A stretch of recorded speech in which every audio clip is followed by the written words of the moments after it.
Hello and welcome back to Backyard Catch. This is Nick Roby. Thanks for tuning in. Super pumped. Week 3 is here. We've got some games to talk about. Most teams have played 2 games, even a couple teams have played 3 games. So we're trying to get a better picture of what the college football landscape looks like. We will learn even more this weekend in week 3. Teams are starting to finish up some of their non-conference play, or some teams even having a few conference games themselves. And so there's a lot to dive into. Let's get right onto it. We want to start with game day being at South Carolina as they host the number 16 LSU Tigers. South Carolina is 2-0, and they get to host game day after a beatdown of Kentucky 30, I think it was 31-6 was the final score. Looked good in that game, and they have a major opportunity in this one where they'll host game day in LSU, and the whole eyes of the nation are on Columbia, South Carolina. This is a big one for Shane Beamer and this crew because, I mean, there's not as many. I think there's only one ranked on ranked matchup, which is Friday night. Alabama plays at Wisconsin, which we'll talk about, but for a lot of people, this is probably the marquee game, or the game they're definitely going to be tuning into the most, because you're also not only game day, but you're the game right after game day in the noon slot. You've got Kurt Hertree and the boys covering. So it's a major opportunity for South Carolina and Shane Beamer in this program. And so I can see this playing out a multitude of ways, because there's a scenario where, the crowd really factors in and they pull the upset, so to speak. I think they're a 7-point underdog in this game at home. Willie B plays a big factor. LSU turns the ball over a lot, and the pass rush gets in. They're able to run the ball. Sellers plays well.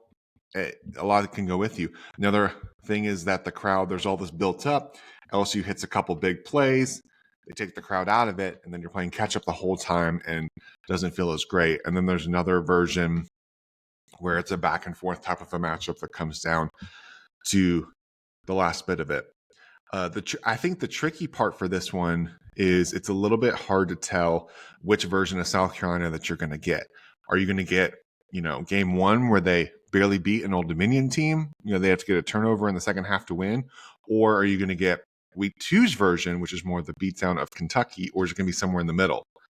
And then for LSU, they lose a tough one against USC.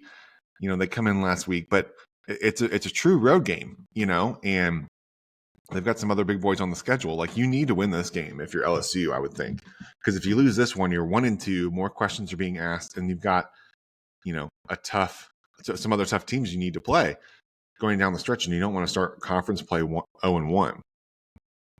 Both teams need to run the ball well. We're going to talk about Sellers, we're going to talk about Nussmeier, but whichever team I think runs the ball better and doesn't turn it over, I think will be the one who wins this game. We got a little bit of the hurricane that came in, and so you got looks like the rain maybe will hold off a little bit, but you might have a little wind.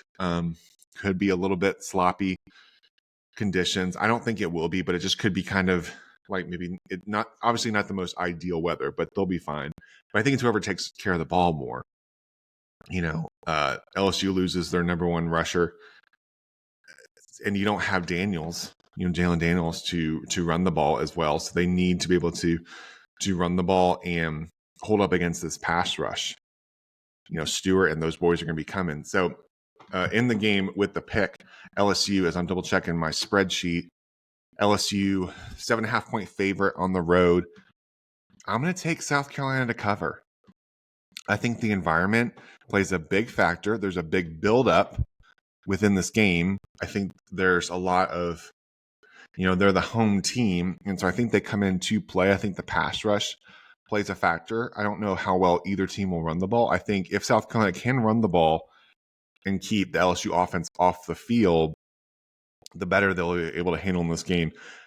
I do think LSU wins. I think they've just got a little bit too much firepower in the end, and I really like Nussmeier. But I think the defense for South Carolina in this running game will keep them in it, but I just don't think they'll be able to play catch up towards the end. But I have South Carolina covering the 7.5. Another one I want to hit first is that on Friday night, we have Arizona and Kansas State playing. in a ranked matchup, which even though they're now in the same conference in the Big 12, they are not. It's not considered a conference game, which is kind of wild. Kansas State is the 7-point favorite.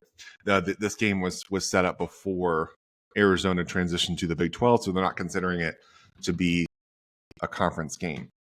This one's interesting because you have a Kansas State team that has kind of struggled a little bit, or just hasn't looked their best offensively. For Howard transfers over to Ohio State, and then you've got Avery Johnson, who, the phenomenal freshman, comes in kind of to really invigorate the offense with his running, and just they haven't quite gotten it there yet. And they've been able to run the ball some, but just not quite as explosive as you would expect.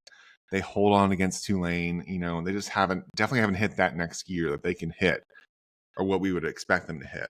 And you have Arizona, who comes in with a strong, McMillan and strong quarterback ratio. I mean, the head coach and some of the coaching staff go off to Washington after DeBoer leaves for Alabama, but those guys stay around.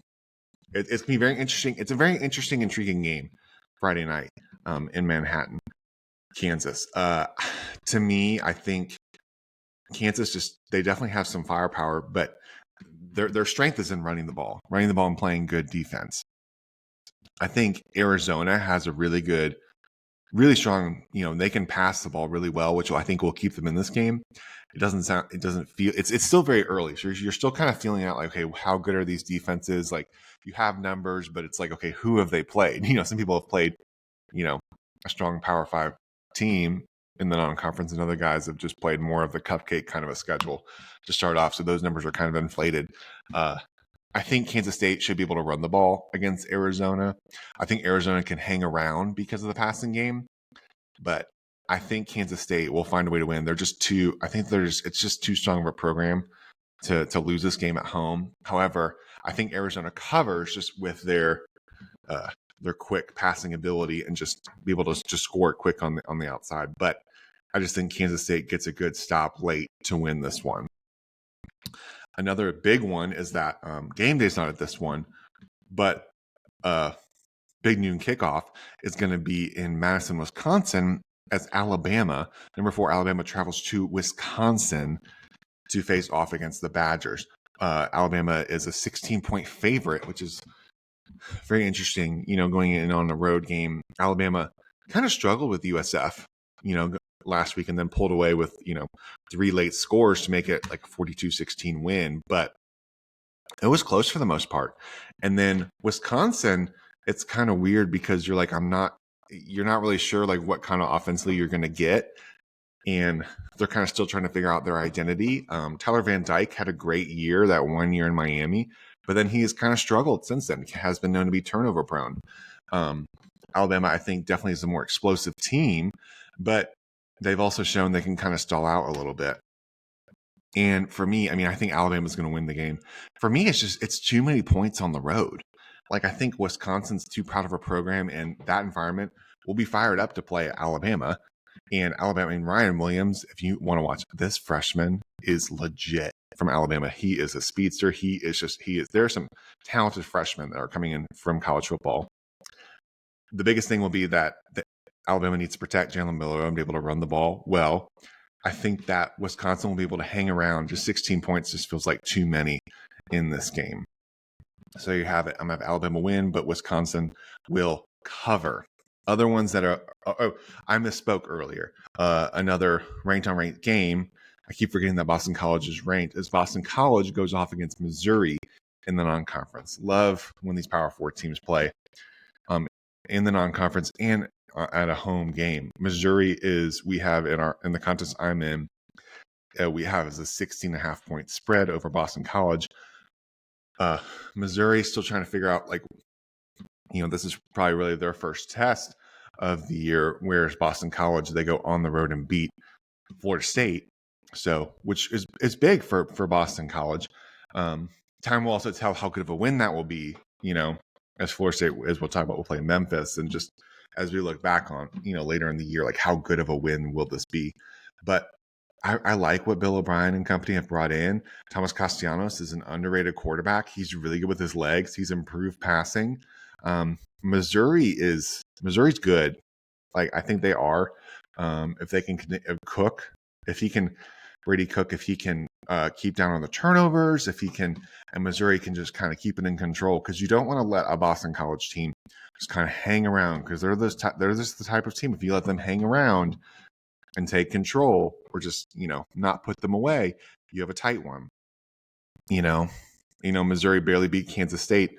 Was it last year? I think last year they had a long field goal at home to beat Kansas State in the non-conference, in the non-conference.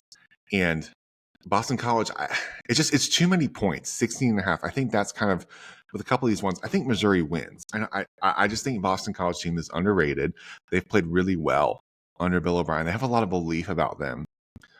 Castellanos I really like him, and what he can do with his legs will make it tough, because say it's third and 7, and you've got all the guys out and trying to defend a long passing game. He's the type of quarterback who will drive you fits as a defensive coordinator, because he can run for the first down. And I'm taking Boston College to cover the 16 and a half. It's just too many points. I could see this being a 10 to 14 point game. Missouri wins, but that's what I've got. Memphis and Florida State. This one's interesting. I believe this one, they scheduled this because Mike Norvell used to play at Memphis, so that they scheduled this as part of his contract. Florida State's just trying to get a win. I mean, they're 0-2, have not felt great. The bye week probably came at just as good of a time as any for them. For me, I'm taking Memphis to cover the 5.5. I think Florida State finds a way to win, and they got this one out, but it's tight. I don't know how pretty this is going to be. However, when you have the 2 weeks to prepare, you can add some wrinkles in. Florida State's too talented. I think this is a really gut check kind of a game, because they're like, this is it. It's one game. Like Memphis is going to give your best shot. They want to beat their old coach. I remember having guys are left from that program, but just, they're going to be coming in wanting to beat a big dog. We're going to see what Florida State's made of. I have Memphis covering, but it's close. I think it's about a field goal game. Don't feel great about it, but that's what I've got in this one. A&M is a 3.5 point favorite at Florida. This one's interesting, because you're like, who's going to play quarterback for either team? Here we're gonna hear 2 quarterbacks from Florida. This would be interesting. Or and then A&M, Wegman is a little questionable, I think, with the shoulder. So you're like, who's going to get this one? I don't think this one's going to be pretty. I've got A&M. I know they haven't played the best on the road.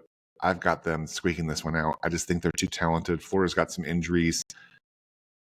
And if they get behind, Florida needs to be ahead in this game to keep the crowd involved, to keep the confidence up. Because if Florida gets behind, I just think A&M win the game. Mike Elko's a good defensive coach. I trust that coaching staff more than I trust Billy Napier and company. But this one's a tough one.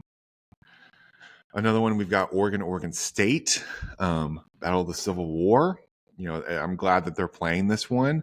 Oregon State's a 14-point underdog at home. I'm taking Oregon State. It's not. This is a little bit more of just I need to see it from Oregon. Just they haven't been able to really put teams away. They're 2-0, but they've had some tough ones and just some penalties. It just hasn't looked the prettiest. And Oregon State's gonna be fired up at home to play Oregon. The year after they've left the conference. I just think, until I see it, I don't know if I see Oregon having beaten a team by more than 2 scores, as of right now. Washington State, I'm going to take Washington at home. Another rivalry game. It's similar. I'm glad they're playing this one, but I like Washington at home, and I just trust them a little bit more. So there you have it. Those are some picks from this weekend.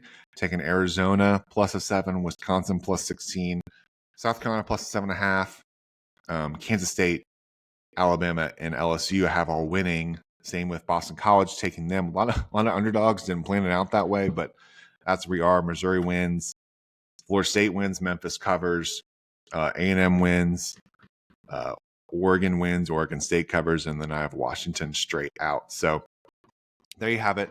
A fun, full weekend. I know there's some, a couple of games, maybe a little bit lighter of a slate, but hey, it's college football. Super pumped to have all of this. So Thanks for listening. Remember to like and subscribe on YouTube channel, on podcasts, wherever you get those. That is super helpful for us. We have Patreon with our community that we're building there. Super fun. Super excited. So yeah, we got some Friday night football and then a full Saturday slate, which will be really fun. Thanks so much for listening, guys. I will talk to y'all next week. Bye.